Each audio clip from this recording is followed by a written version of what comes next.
Are you looking for more out of your life? Do you need ideas on how to start new businesses and how to move forward in your own personal life? Well, guess what? You have come to the right radio show. At You Can Overcome Anything podcast show, you will learn and hear from many people from all walks of life who are sharing their challenges, their stories, their habits, and the mind shifts they had to overcome to become who they are today.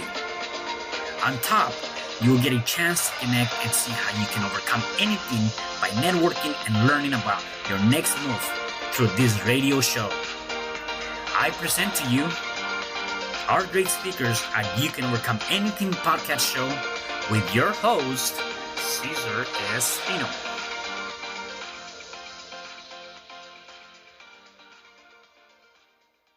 Hello there and welcome back to You Can Overcome Anything podcast show. It is your host, Cesar Espino. You can find me at www.cesarrespino.com.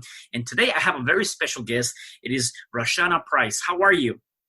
I'm great, Cesar. Thank you for having me on. I'm excited to be here. Yes, definitely. I'm excited to have you here. I definitely reached out to you and I wanted to get you on the show because I know that there's a lot of great information you can give our listeners, and definitely want to have that conversation with you. Thank you. So before we get started, I just want to kind of put the setting and let our listeners and viewers know more about you. Okay. Mm-hmm. So Raushawna Price is the Giver of Awesomeness, is fiercely focused on increasing the confidence and personal beliefs of every client that she serves. She specifically tackles the impact of adult bullying on individuals and groups. She passionately speaks about what goes unspoken and shows others how to move forward to create the life and career they desire. Mm-hmm. Raushawna's education and professional experiences make her dynamic, galvanizing, and real. She's a certified coach, international speaker, and the author of the book, Be a Giver of Awesomeness. Raushawna is married with 2 children and enjoys CrossFit style workouts and jigsaw puzzles in her spare time. That's awesome. Yeah. Love a good workout, good CrossFit workout, and a jigsaw puzzle. That is for sure my thing that I do love. Yeah, definitely. So let me know, give me a little bit more about your background and where are you originally from and where you came from? Yeah, so I'm born and raised in upstate New York. That is cold country, Rochester, New York. Yeah. Born and raised there. I went to North Carolina A&T State University, studied industrial and systems engineering. So I am a female engineer. Nice. Had the science background, loved working in food manufacturing. So I worked for General Mills for 8 years. Yeah. So I've made Cheerios. And a fun fact is that I have been 4 different characters. Wow. Like dressing up as like the Trix Rabbit was one of them. Buzz the Bee for the Honey Nut Cheerios. I've been Lucky Charms. Yep. So a lot of fun. Yeah. That's exciting. So let me ask you, so you have an engineer background and at which point did you decide to switch gears? Because it seems like obviously you're doing something different now. It seems like I am. Yeah. I mean, I studied engineering because I really wanted to understand the interface between machines and people. Okay. Even the best machine, someone had to build it. Someone has to plug it in, turn it on, program it. And so I wanted to understand that interface, which is why I studied industrial and systems engineering. Mm-hmm. And then when I got to a place in my career where I was doing a lot of traveling, and I had a small family, my children were young, I was newly married, maybe 4 or 5 years. And so I wanted to make a career change. And then I went into public education. And most people were like, why'd you do that? Right. Right. Yeah. I see her face like, yes, why? Yeah. And so I decided that I could take my skills, my transferable skills, as I talk to people about, and use my project management skills, et cetera, to do something else. And so that is what I did. I ended up going from engineering and helping people design equipment to teaching people how to actually understand how you use people, their skills and their talents. And so I ended up working in the 15th largest public school system. Wow. Okay. In the United States. Yeah. Served over 170,000 students, 19,000 employees. and I led their hiring. So all of those employees, I was responsible for that. And then after having some pretty terrible experiences with leadership, being bullied at work, getting really sick, I decided that I would take my skills and talents and help other people, because I realized that if I was good enough to do it in all these other places, I could do it on my own and bring my awesomeness. Wow, that's awesome.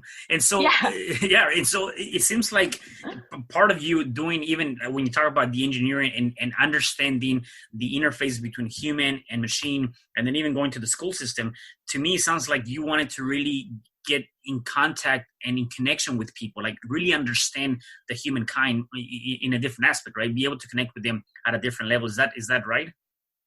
That is absolutely right. It's, I think too, it's like my love for puzzles and putting things together. So the most challenging people and the most challenging projects, I always find myself gravitating towards them. And at first, I thought that was weird, and people would tell me that's odd, but I think that that's my strength and my superpower, is being able to look at someone who most people have written off in some way, shape, or form and go, they're actually in my life for a reason. They have a gift to give me. And so let me pay attention to what they're doing and what they're saying, because it clearly has something there for me. I just have to figure it out. Yeah. And how, so obviously you saw the bullying taking place, and you said, this is not for me. I got to do something about it. How was that transition, to be able to go from working, at the school system, which, I know a lot of people want to work for, many people want to work for the government or any kind of entity of that kind because of really good benefits and whatever the case may be, right? And so for you, how easy or difficult was it to transition from that to becoming your own entrepreneurial type of person? It was both. It was both. It was easy to say, I can't stay here because the environment had gotten so bad. Normally there's fear of leaving, but my fear of staying had gotten so big that I knew I had to leave, because I had, like I said, I was getting sick physically. I had high blood pressure, stress and anxiety, all of that. And so because of that, I knew I needed to do something different. What that was, I wasn't totally clear. And that's where it was difficult. Yeah. Because I had to trust my faith to really just step out there and try and use the skills that I had. I knew that I had done my best to be a great leader, to guide people, to direct people. And so because of that, I knew that I could move forward. And that's what I started with my business. And it's evolved, but I've been open to the evolving. And you said something that I think is pretty important to for the listeners to take note on, and that's, you trusted your faith, you trusted and said, you know what, something's telling me that this is not right. The fear of staying here is not rewarding anymore. And my faith is telling me do this. And you went ahead and did that. And I know that a lot of times, many people get stuck in that one place because they don't trust themselves. Like sometimes it's funny how sometimes I feel that people, don't trust themselves enough. And yet somebody else might say, hey, you can do this. And they still don't believe in themselves. You, on the other hand, said, you know what? No, my faith is there. I want to follow that faith because I cannot take this fear. And so I think that's a really good point to bring up and again, reinforce that with people whenever you're doing anything in your life, in reality. And then, in terms of you, stepping out of that, like the bullying, right? I mean, I think that's a very, critical and sensitive subject to an extent, because a lot of times when we think about bullying, we think about it more in the elementary or middle school or high school years. Yet based on that, it doesn't seem like that's the case, right? So, tell me more about that. Yeah, we do. Like everybody goes back to middle school and like slamming up against the lockers or maybe like something in the bathroom. Yeah, the experiences that adults have with bullying that I personally have had, that I coach my clients to overcome, really starts small as snarky comments, as someone saying things like, oh, you're the pet, or you're the boss's favorite, that kind of stuff. And then over time, it escalates to being berated at the table, right? Like everybody's in the meeting and everyone knows so-and-so's had a bad day, so don't get it from them today, right? Like walk on eggshells. I like to talk about the characters that exist. So one of the characters is a minimizer, people that get joy out of making you feel small. Yeah. So for you, Cesar, maybe there's been someone in your life that said, you know, like, oh, you want to do this podcast? Like, who do you think you are? Like, nobody's going to listen. And they like start to what I call poo-poo on your dream. I like that. Yeah, definitely. Yeah. Yeah. And then you start to question, well, is this right? Or you don't question it. You're like, I'm going to do it, but you don't tell that person. Like you start to guard it in some way.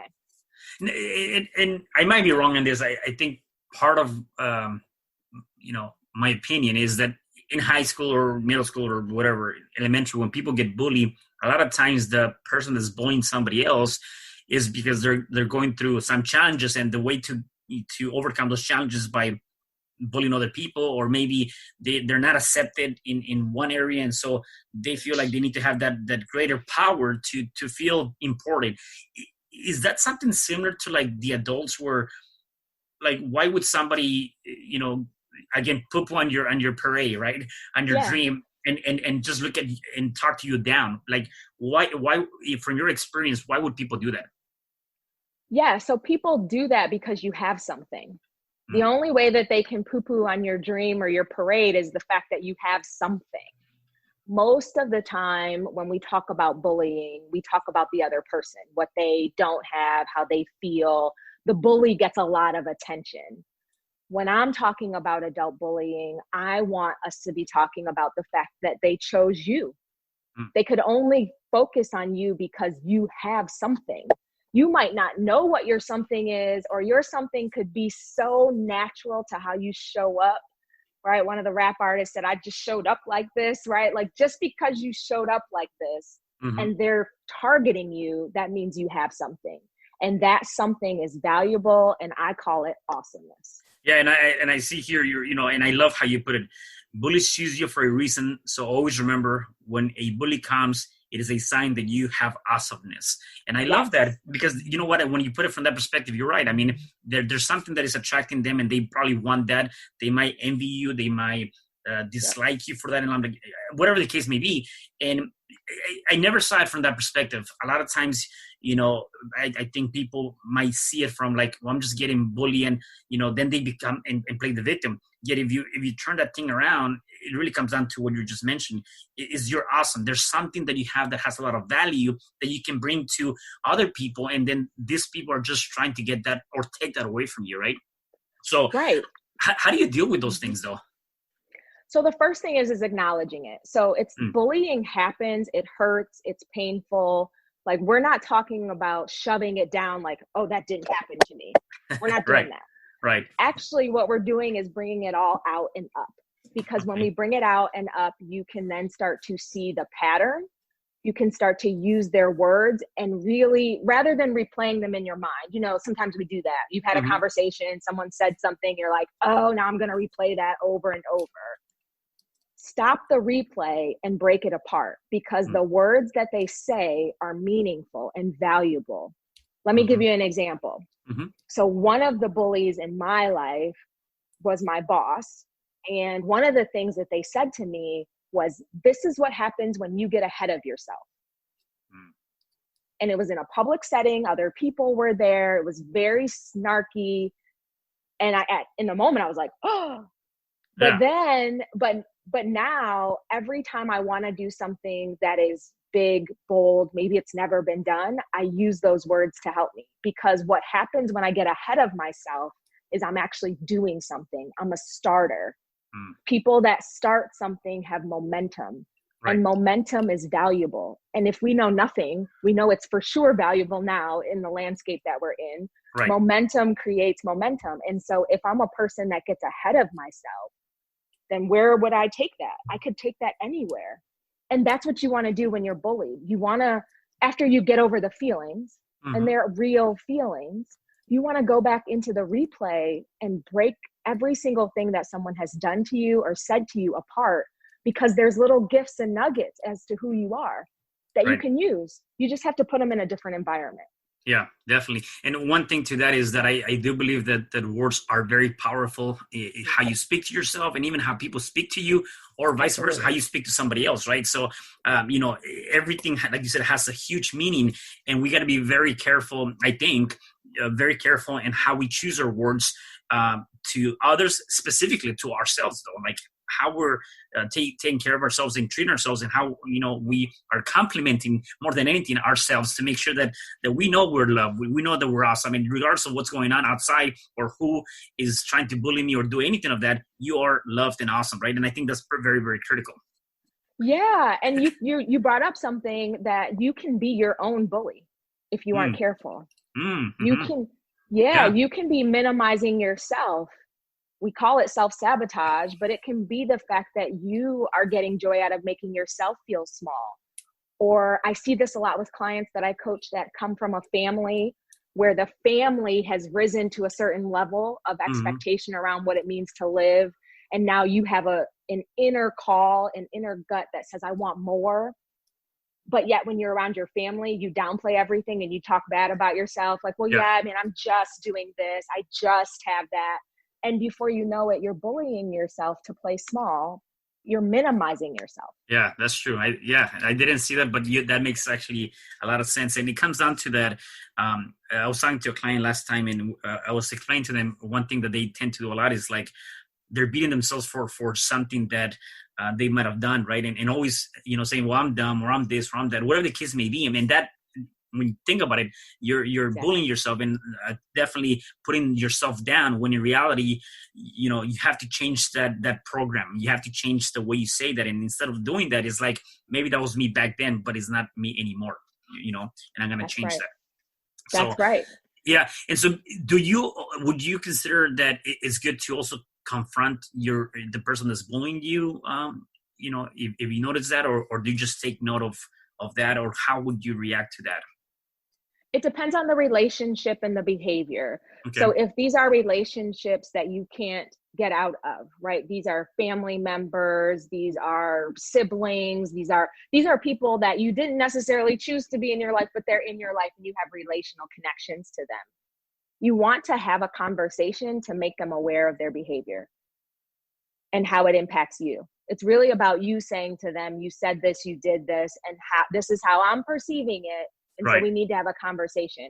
And then based on that conversation, you either create a new relationship, a new boundary, etc.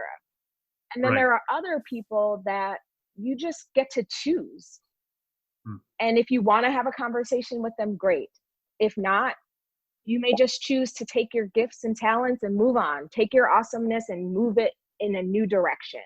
Right. It really depends on what it is what you need from that relationship. Sometimes the bully comes, they teach you the lesson, and it's time for you to move on.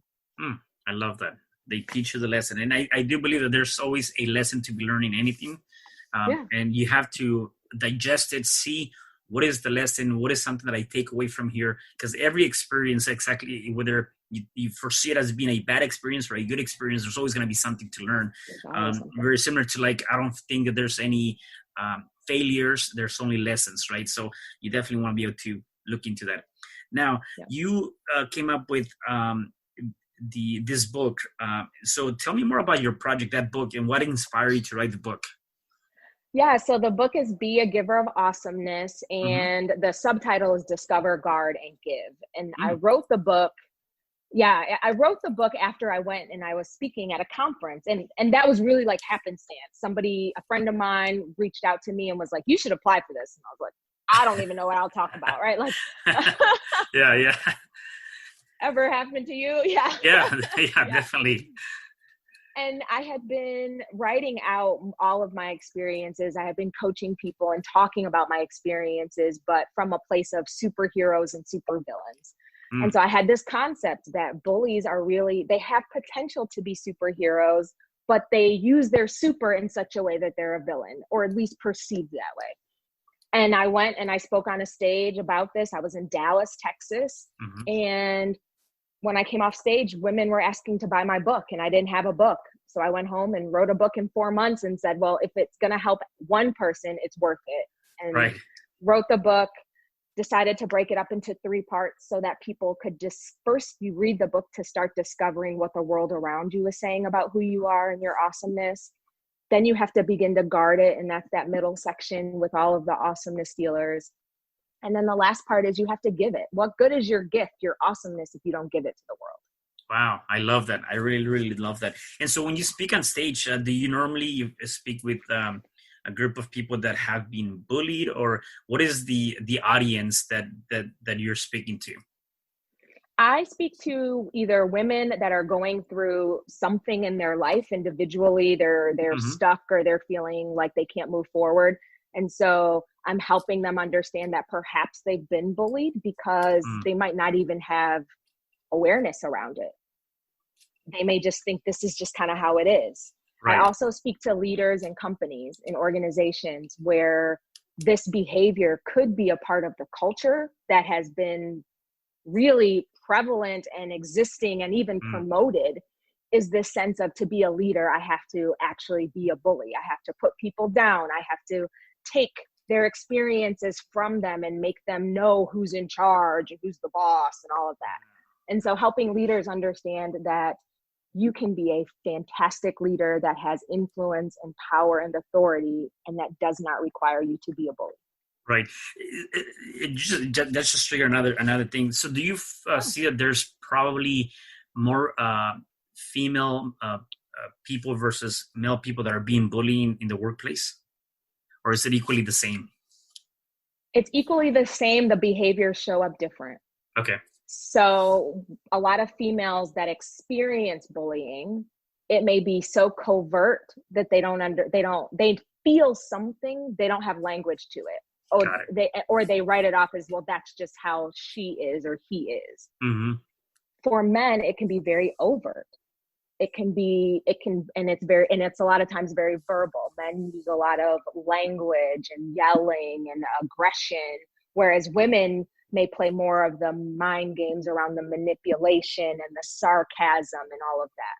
But either way, you've been bullied when you feel like you want to, what I call turtle or hide, where you could be in the middle of a meeting, sitting in your seat, feeling like I want to disappear, or getting on your phone and feeling like I'm going to sit here, but I'm not saying anything. I want to be seen, but I definitely don't want to be heard. Right. Got it. And I would imagine that when you're talking to corporations, are you dealing with their HR department too? Like, because I can already see me working, when I was working in the corporate world, I can see that being, something happening all the time in multiple locations. And so a lot of times, is the HR or the executive team that you have to work with to be able to trickle down the effect of positive attitude. Yet if you don't focus on that, then I can already see how that can spread. So was it mostly working you with HR people and the executives, or just leaders? Executive leaders primarily, and I may have been brought in through the HR department. However, a lot of organizations have HR professionals that need this training and this understanding as well, because they can be a part of the problem versus the solution. Okay, cool. And so, so helping them understand that even if someone comes and says that they're in a position where they feel like they're being bullied, sometimes the best thing is not to tell that person to go back and have a conversation or to mediate it. It's really to listen and understand, to help them navigate the relationship. Additionally, professional development is another department that has brought me into companies and organizations, because even a manager, right? Like, lots of great companies have succession plans, and they do a lot to develop leaders to be ready to lead or to be ready to take on more. And having conversations that go deeper than their situational leadership and their style and their Myers-Briggs is a part of the work that I do. I help leaders understand how they perceive conflict, because when you perceive conflict, there's an opportunity for a bully to show up if you don't have the right tools and skills to navigate the conflict. Got it. And one of the things that you do, obviously, with all your work, is building confidence and that personal belief, right? Can you give us a couple of tips on how you go about doing that, and what can probably even people do, that are watching this or listening to this too, build that confidence? Because I think that's one thing that many people are lacking, just in anything. And even right now in this time, it's like that confidence level is way low. So what are some things that maybe people can do to build up that confidence? Build up your confidence. The first thing that I tell everyone to do is start writing down the words that are being spoken to you. Even if you're unsure, there is a narrative from someone in your life. And you might not think it's a good narrative, but you can use their words to create a new narrative. So start writing down everything that people are saying to you. Even if someone's calling you to talk about the terrible things that are happening in the world, they're calling you. So because they're calling you, that means you're a resource. That means you're trusted. That means you're top of mind. So you're memorable. Start there. Start there in the words and the actions. And then those words and actions are the things that you want to start to then live out to build up your confidence. So your confidence is built by every choice you make. So the second thing is making choices that you value. So in the event someone invites you to go somewhere and you really don't want to go, this is your chance to build your confidence, to actually value your no and say, I don't want to go. I don't want to do that. And when you do that more often, when you're in a situation where someone is saying something or doing something to you, you'll be able to use that inner confidence to actually say, wait a minute, don't talk to me that way. I need you to say that differently. Let's pause this conversation. And so those are some quick tips. Yeah. I love that. No, definitely love that. And I definitely, I think that's something, that people can utilize and put into practice now. I love that. And so that's definitely something great. Now, in terms of people, so do you work individually with individual clients too, or just corporations, or how do you work with people? Yeah, so I work with individuals as well as companies. So for individuals, you can go to giverofawesomeness.org and join my Facebook group. That's the best way to start getting connected, because for anyone that wants to work with me, I want you to know what you're getting first. And so that's a great place to go to just see more of who I am. There's lots of trainings out there. And the way that people then can get connected is by having an Ask Me Anything call. Because sometimes we have to just start by having a conversation.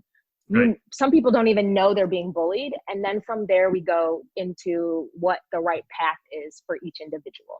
Right. And a lot of times people are even afraid to just ask the simple questions. And sometimes asking those simple questions can get you the answers that you've been seeking for and you need, right?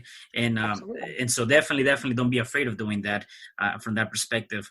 And so are there any particular things that you do on a day-to-day basis to just stay pretty awesome every time? Yeah. So I work out at least 3 to 4 times a week. Now we're in a different situation. So working out at home is a little bit more challenging, but I have some creative ways of using soup cans and using like Coke bottles and those kinds of things as weights. So that's one thing that I do, is trying to stay active, and moving is a great way that I keep my energy up. Another thing that I do is I enjoy connecting with other people, and not just like to like be connected, but like, how are you doing? Yeah. It's actually one of my husband's pet peeves, because sometimes I'll ask people like, how are they doing? And we'll engage in this deep conversation and I'll uncover something that they are struggling with. And he's always like, oh, here we go again. Like, like we were just coming for dinner. Right. Yeah, exactly. No, that's awesome. And then obviously you like spending time with your kids, and then doing all those different puzzles. I think that's good, connecting to that aspect, because it also helps you, do other things in life too, right? Yeah. So I'm a jigsaw puzzle junkie, and I don't have any genre. So it doesn't matter to me what's on the picture. It's really the puzzle of what I'm putting together. And I also find that jigsaw puzzles help me solve other problems. So I can be working on a puzzle, and in the back of my head, I'm like, ooh, that's good content. Or somebody asked me this question and I didn't know, but now I find the answer. Yeah. And I bet that's also part of the engineering mind too, because engineers always think, it's that aspect. You got to be challenged. You want to get that challenge. So obviously, I'm sure you're not doing like the 10 puzzles or 10-piece puzzles. You're probably doing like the 250, 500 piece puzzles or something like that. Yeah, 500 is like my sweet spot. I have a 1,000-piece puzzle, and I've already asked for Christmas coming up this year later, for a 3,000-piece puzzle. Wow, that's amazing. That's awesome. That is very awesome for sure. So let me ask you one last thing. If you've given us a lot of great tips, if there was one thing that you can tell people, besides what you've already mentioned, one thing that you can tell people they can do today to overcome anything in their lives in this current state of mind, what would that be? The one thing I tell anyone is to remember this, that you don't need someone else to save you, that you can save yourself. That's it. You can save yourself. You can start today by really listening to the world around you, because it's speaking to you to try to tell you the gifts and talents and what you're supposed to do. So start saving yourself today, and that's how you move forward. That's how your awesomeness comes out. The more you give it, the more it will come to you, and it'll expand. Right. Yeah, and I'll add to that, and I think that's critical. A lot of times we as people tend to find or look for validation elsewhere when the validation or the ideas are here within you, right? And you have to just make sure that you take that. So I really, really love that. So besides Facebook, where else can people find you if they wanted to work with you or reach out to you? Or is that the best place? So Facebook is like the place where if you want to know, like, is she really who she is, that you'll see. Yes. Yeah. But you can also go to my website, RaushawnaPrice.com, and there's some great information there. And you can find me on LinkedIn as Raushawna Price and on Instagram as Giver of Awesomeness. That is awesome. Yes. Let me just make a note of that. And so, and also, just so you guys know, for all the ones that are listening and watching this, I'm definitely going to have that information here so you guys can connect with her and reach out to her. And definitely, you guys got to pick up the book. And actually, you said that you wanted to offer the listeners a ebook of ebook. Yeah, that's awesome. So make sure I'll put the link there so you guys can go out and get that too, and just make sure you guys pick up that copy of that book. Raushawna, anything else that you wanted to maybe let the listeners know before I let you go? So I think the last thing is that awesomeness living is yours. So the 7 Secrets to Awesomeness Living is the ebook that you can get with that information, because especially in today's society and as we think about moving forward, you don't have to settle. Awesomeness living can be yours, and there are 7 steps that'll get you there. So if you want it, make sure you get it. Yeah. So you and in that book you go in detail on those 7 different levels and just kind of awesome. I think about it like a foundation, like a house. The first one is, the first secret is build your foundation, set your foundation, and know that what you know and believe, make sure it's still working for you. Kind of like with cement. When you're building a foundation of a house, right. Cesar, you know this, right? Like the mixture of what's in there, it really depends. And so we talked earlier about faith and about beliefs. We talked about education, etc. Sometimes we're given those things. When we're born into families, we have these mixtures, but they may not work for us. So when you're trying to build your life and do great things, make sure you set your foundation and put what's in it that you really need to move forward. Yeah, and I think that's definitely the most important thing of anything, right? And understanding that foundation, what is the end in mind, and what is your vision? What are you trying to accomplish? So that's Absolutely. Awesome. Yeah. Raushawna, it was very, very nice having you. I really had a great time speaking to you and really enjoyed this. So thank you so much for coming on to the show and sharing your knowledge with our listeners and viewers. Thanks for having me. Yeah, definitely. And for the rest of you guys, please do me a favor. Make sure that you comment, you share, you subscribe, and you comment on this video, this interview. Please make sure that you check us out on Apple Podcasts, on YouTube, Spreaker, Spotify, all different platforms. And make sure that you stay tuned for the next interview. Have a wonderful time and enjoy it. Bye. Hi, I'm Cesar Espino, real estate investor, business coach, and consultant, and author of the book, You Can Overcome Anything, Even When the World Says No. My number is 424-501-6046. In my book, I talk about making the necessary changes to shift your mind for prosperity and certainty. Pick up your copy at Amazon. I also love helping families with their real estate and can purchase your house fast and all cash. Follow me on Instagram, Facebook, and LinkedIn. My number is 424-501-6046. Thank you for having me today. I am so glad you tuned in to this podcast. You can find me at Spreaker.com, where you can like and subscribe And to learn more about myself and my services, you can find me at www.cesarrespino.com, or you can also find me at Facebook under Cesar R. Espino. Once again, thanks for joining me. I am looking forward to having you at the next episode, and know that you truly can overcome anything.